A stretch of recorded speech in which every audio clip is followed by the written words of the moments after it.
역시 십계명 그 중에서 제일 마지막 계명인 10번째 계명 내 이웃의 소유를 탐내지 말라, 이에 대해서 말씀드리겠습니다. 본문 말씀은 신명기 5장 21절 혹은 출애굽기 20장 17절 말씀입니다. 내 이웃의 집을 탐내지 말라. 내 이웃의 아내나 그의 종이나 그의 여종이나 그의 소나 그의 낙이나 무릇 내 이웃의 소유를 탐내지 말지니라. 하나님께서 구약교회를 세우시고 교회의 성결을 위해서 명령하신 것이 바로 십계명입니다. 이 법은 하나님을 섬기는 법입니다. 십계명은 하나님의 자신은 아니지만 교회의 최고 법으로 2개의 돌판을 법궤에 만들어서 그 안에 넣고 지성소에 두었습니다. 그 법궤 안에 있는 십계명의 돌판은 하나님의 임재를 상징했습니다. 그 법궤는 아무도 만지지 못했습니다. 만약 만진다면 그 자리에서 죽었습니다.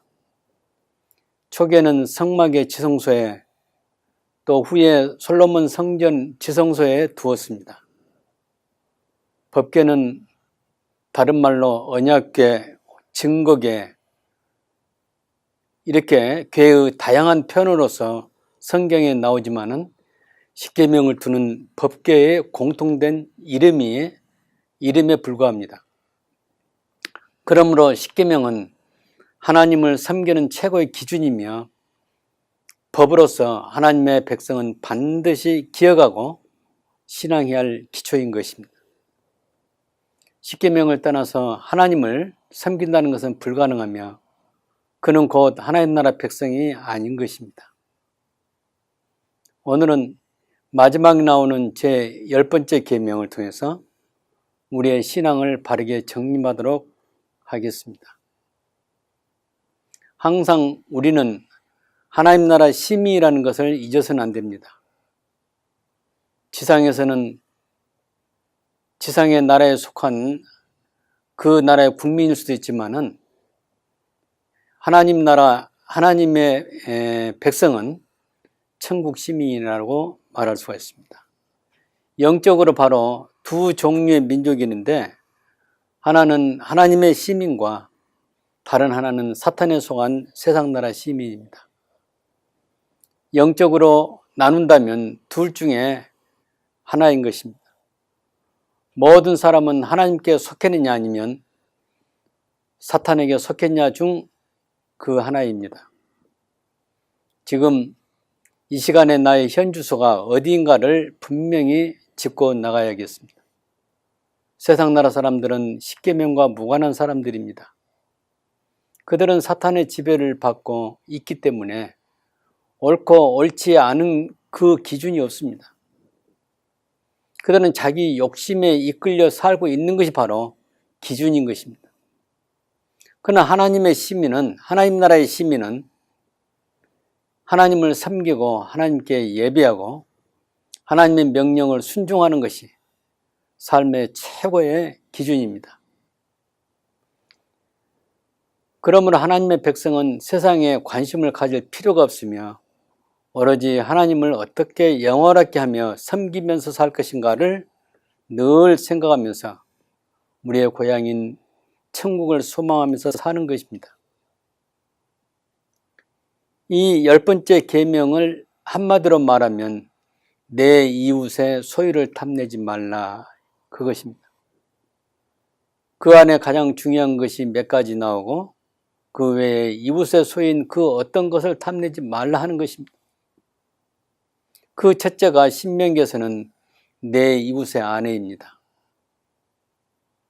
하나님께서는 개인에게 가정을 세우시면서 가장 기초가 되는 것으로 한 아내와 한 남편을 창조하시고 혼인이란 제도로 결합하게 하시고 둘을 나누지 못하도록 선언하셨습니다.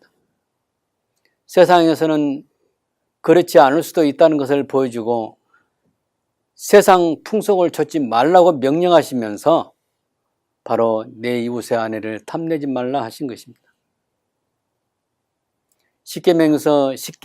하나님께서 십계명을 주신 그 목적이 너희가 가나안 땅에 들어가거든 이방 풍속을 좇지 말라, 바로 그것입니다. 하나님의 백성은 이방인과 섞일 수가 없고 반드시 나누어져야 합니다. 구별되어야 합니다. 이것을 유지하기 위해서 계명을 주셨는데, 그 중에 마지막 계명, 이웃의 소유 중에서 가장 귀한 소유인 남의 아내를 탐내지 말라는 명령입니다. 오늘 우리가 사는 시대는 항상 강자가 남의 아내를 빼앗고 접근 금지 명령을 받아서 남의 아내를 빼앗는 시대가 되었습니다. 우리 주위에도 그런 일이 종종 있습니다. 부부간의 정조를 소중히 생각하고 여자는 한 남자만 사랑해야 하고 한 남자는 한 여자만 사랑해야 하는 것입니다. 외도하고 이중생활하는 것은 7계명의 간음죄에 해당됩니다. 하나님은 이러한 풍속은 하나님 나라에서는 도무지 있을 수 없고 사탄이 지배하는 이방인 가운데서만 이 세상에 있는 일이라고도 말합니다. 십계명 안의 두 번째 내용은 내 이웃의 집이나 밭을 탐내지 말라입니다. 이웃의 소유로서 재산적인 가치가 나간 것은 집이나 밭일 수 있습니다. 그 외에 논이나 산이나 토지가 될 수가 있죠. 이것은 곧 이웃의 생존의 기초가 되는 삶의 터전을 빼앗지 말라는 의미가 담겨 있습니다. 힘이 있다고 해서 무력으로 빼앗지 말라는 것입니다. 하나님께서는 누구에게나 공히 살 수 있도록 집이나 일터를 주셨습니다. 집은 잠을 잘 수 있는 곳이며 밭은 양식을 생산하는 삶의 터전인 것입니다. 이것은 생존권에 해당하는 것입니다.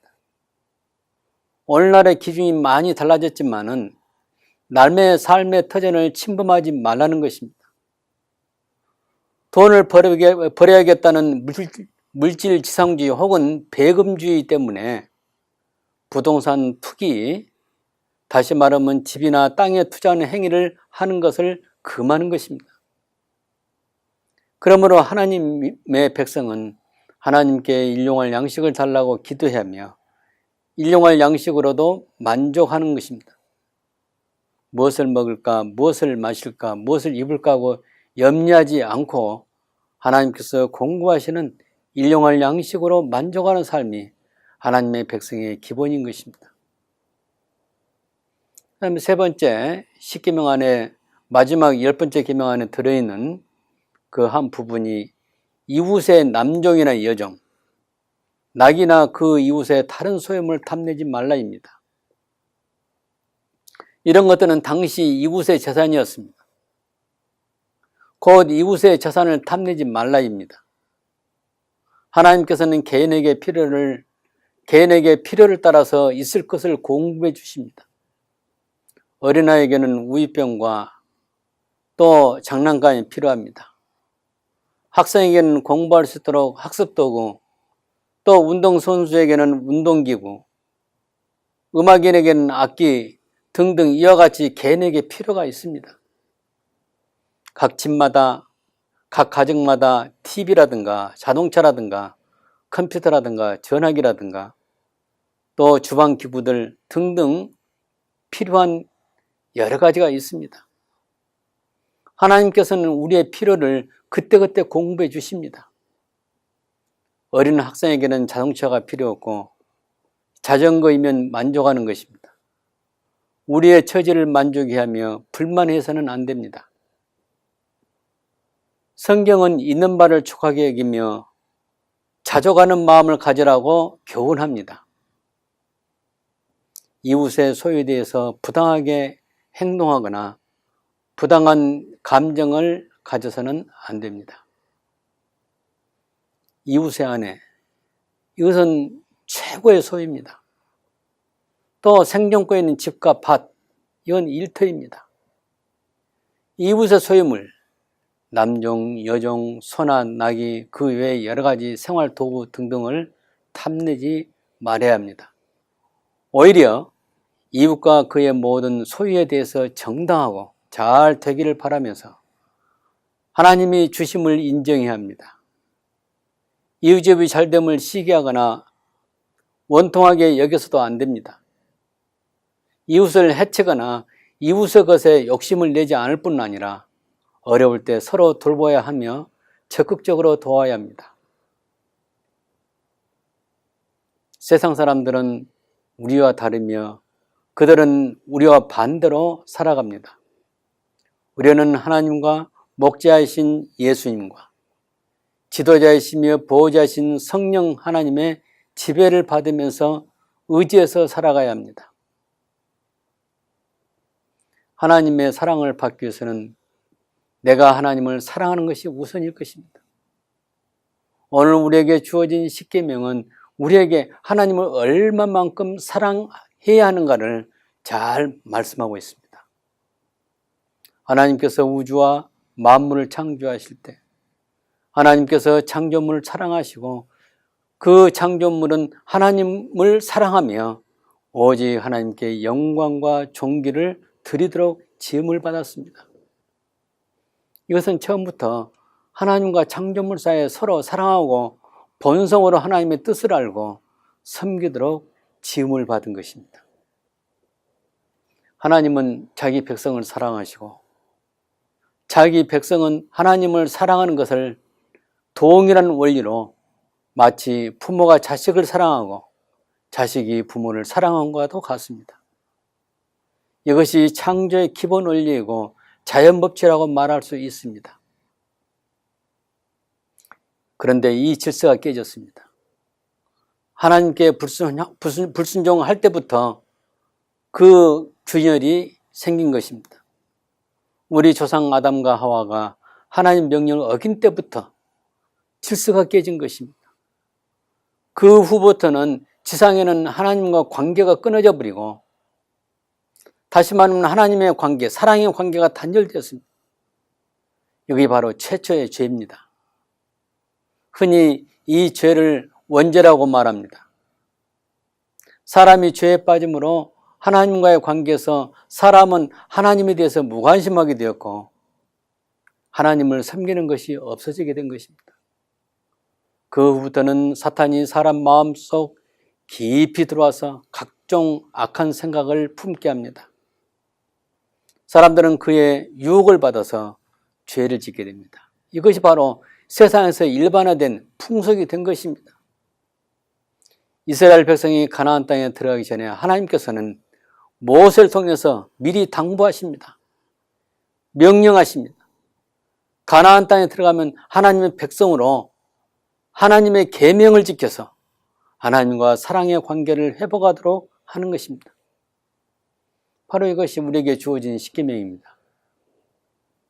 하나님께서 가나안 땅에 들어가기 전 시내 광야에 있을 때 모세에게 이 십계명을 주십니다. 하나님의 백성이 반드시 지켜야 할 하나님의 명령인 것입니다. 오늘날 신자이 반드시 지켜서 행할 의무인 것입니다. 어떤 사람은 십계명 구약이기 때문에 구약 끝나고 신약 시대는 십계명 안 지켜도 된다 이렇게 말하는 사람이 있습니다. 이건 잘못된 것입니다. 우리 예수님이 말씀하시기를 우리 예수님은 구약의 계명을 더 완성하기 위해서 오셨다고 그랬어요. 이 명령을 지키는 것은 반드시 순종이 따르며 순종은 곧 하나님을 사랑한다는 의미를 가지고 있는 것입니다. 우리가 하나님을 사랑한다고 하면 그 증거로 십계명을 마음에 기록하고 그 계명을 따라서 무엇을 하든지 공부를 하든지 어떤 비즈니스를 하는 것인지 그렇게 하는 것입니다. 그 계명이 사람 마음을 움직이며 무슨 일을 하든지 하나님과 이웃을 사랑하는 마음으로 하게 됩니다. 하나님을 예배하는 마음과 이웃에 대한 배려가 담겨 있는 것입니다. 이 계명을 잠시라도 마음속에 있게 되면 그 순간에 세상에 빠지게 되고 사탄이 마음속에 들어와서 죄에 빠지게 만듭니다. 우리 안에 성령으로 지배를 받지 않으면 순간 사탄이 지배하게 되어 죄를 짓게 됩니다. 신자들에게 있어서 이 계명을 지킴으로 하나님이 요구하신 거룩한 삶을 사는 것입니다. 세상 사람들부터 구별된 하나님의 백성임을 증명하는 것입니다. 사랑하는 성도 여러분, 우리는 만세 전부터 하나님의 작정되고 선택된 하나님의 소유된 백성이었습니다. 현재도 소유된 백성입니다. 그러므로 이방인과 구별해서 하나님의 거룩한 백성으로 하나님의 명령에 따라서 사는 것입니다. 신명기 6장 4절에 우리가 믿는 하나님은 어떤 분인가를 잘 말해줍니다. 우리가 믿는 하나님은 여호와이며 한 분 하나님이시란 것입니다. 당시에 수많은 신들은 이방인의 신들로 사탄이 부리는 신들이었습니다. 그러나 하나님의 택한 백성은 하나님만이, 여호와만이 하나님이란 사실입니다.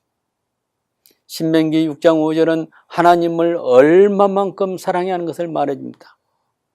한마디로 전심전력으로 온 마음과 온 뜻을 다해서 힘을 다해서 하나님을 사랑하라는 것입니다. 마음을 다하고 성품을 다하고 힘을 다해서 주 너희 하나님을 사랑하라 하는 이것입니다. 이것이 바로 하나님을 사랑하는 기본 마음의 자세입니다. 항상 하나님께서는 자기 백성의 마음을 보고 계시는 것입니다. 십계명을 마치 하나님을 사랑하고 섬기는 법으로 따르는 것을 하나님이 보신다는 사실입니다. 하나님의 명령을 십계명을 지키라고 말씀하지 않으십니다. 시편 신명기 6장 6절 7절을 보게 되면 하나님께서 명하는 말씀을 마음에 새기라고 말씀하고 또 이것을 자녀들에게 부지런히 가르치라고 말씀하십니다. 그리고 집에서든지 길에서든지 잠자리에서든지 어디서든지 가르치고 설명하라는 것입니다. 실제로 우리가 살게 보면 길에서 할 수도 없고 어디 가서 함부로 하지 못하지만은 하나님께 이렇게 말씀하신 것은 불가능한 것을 가능한 것을 이렇게 말씀하신 것 봐도 그만큼 중요하다는 것을 강조하기 위해서 그렇게 하신 것입니다. 하나님의 말씀은 한 번 듣는 것으로 기억되는 것이 아닙니다. 이 말씀을 되풀이함으로써 현재 나의 상태를 돌아보고 점검하는 기회가 되는 것입니다. 오늘날 가정에서 이 계명을 계속 가르치고 반복해서 가르쳐진다면 하나님을 떠나지 않고 하나님의 사랑 가운데 자라며 천국 시민으로 이 세상 악한 세상에 빠지지 않고 하나님께 영광을 돌면서 살아갈 것입니다. 신명기 6장 8절에서부터 9절을 보면 하나님의 계명, 이 십계명을 눈에 보이는 데마다 기록하고 붙이라고 명령합니다. 손목에도 메어서 보게 하고 이마에 붙여 달게 하고 문설주와 기둥에도 기록해서 항상 십계명에 떠나지 않고 눈에 보이게 하여 그 말씀을 지키라는 명령을 하십니다. 이 명령은 십계명이 너무 중요하고 강력한 하나님의 지시란 것을 말해줍니다. 현재 우리는 이 계명을 1부터 10까지 암송하고 기억하고 있습니까? 그리고 평소 십계명에서 얼마나 의식하며 살고 있습니까? 결론으로 우리가 하나님을 얼만큼 사랑하는가를 하나님의 명령을 순종하는 것으로 나타납니다. 하나님을 사랑하는 법으로 십계명을 주셨는데 이 계명을 지키는 것이 하나님을 사랑하는 것입니다. 그러면 십계명은 다시 반복해서 한번 생각해 보겠습니다. 제1계명은 너는 나 외에 다른 신들을 내게 두지 말라. 두 번째 제2계명은 너를 위하여 새긴 우상을 만들지 말고 또 위로 하늘에 있는 것이나 아래로 땅에 있는 것이나 땅 아래 물속에 있는 것에 어떤 형상도 만들지 말며 그것들에게 절하지도 말며 그것들을 섬기지 말라. 나 내 하나님 여호와는 질투하는 하나님인즉 나를 미워하는 자의 죄를 갚되 아버지로부터 아들에게로 3, 4대까지 이르게 하거니와 나를 사랑하고 내 계명을 지키는 자에게는 1000대까지 은혜를 베푸느니라. 제3계명은 너는 내 하나님 여호와의 이름을 망령되게 부르지 말라. 여호와는 그의 이름을 망령되게 부른 자를 죄 없다 하지 아니하리라. 제4계명은 안식일을 기억하여 거룩하게 지키라. 6 동안은 힘써 내 모든 일을 행할 것이나 7째 날은 내 하나님 여호와의 안식일인즉 너나 내 아들이나 내 딸이나 내 남종이나 내 여종이나 내 가축이나 내 문 안에 머무는 객이라 할지라도 아무 일도 하지 말라. 이는 6 동안에 나 여호와가 하늘과 땅과 바다와 그 가운데 모든 것을 만들고 7째 날에 쉬었음이라. 그러므로 나 여호와가 안식일을 복되게 하여 그 날을 거룩하게 하였느니라. 5번째 계명, 내 부모를 공경하라. 그리하면 내 하나님 여호와가 준 땅에서 내 생명이 길리라. 6번째 계명은 살인하지 말라. 7번째 계명은 간음하지 말라. 8번째는 도둑질하지 말라. 9번째는 내 이웃에 대하여 거짓 증거하지 말라. 10번째는 내 이웃의 집을 탐내지 말라. 내 이웃의 아내나 그의 남종이나 그의 여종이나 그의 소나 그의 낙이나 물은 내 이웃의 소유를 탐내지 말라. 오늘부터 다시 꺼내서 암기하고 그 중에 하나라도 소홀히 하지 않기를 바라는 것입니다. 소홀히 한다는 것은 별로 중요하다고 여기지 않고 무시해버리는 것입니다. 하나님의 계명은 모두가 다 중요한 비중을 가지고 있습니다. 이 10계명만 잘 지켜진다면 이 사회는 물론 개인과 개인 가정과 또 어디든지 하나님의 공의가 이루어지게 될 것입니다. 지상에서 발생하는 모든 문제, 전쟁이라든가 기근, 경제 불황, 환경 오염, 또 각종 재앙은 바로 이 10계명이 지켜지지 않기 때문에 그 이유는 하나님의 심판이 따르는 것입니다. 사랑하는 성도님, 성도 여러분, 여러분 가정에 하나님의 법이 항상 살아있어서 하나님이 여러분을 사랑하고 여러분이 하나님을 사랑하고 순종하는 그런 여러분이 다 되시기 바랍니다.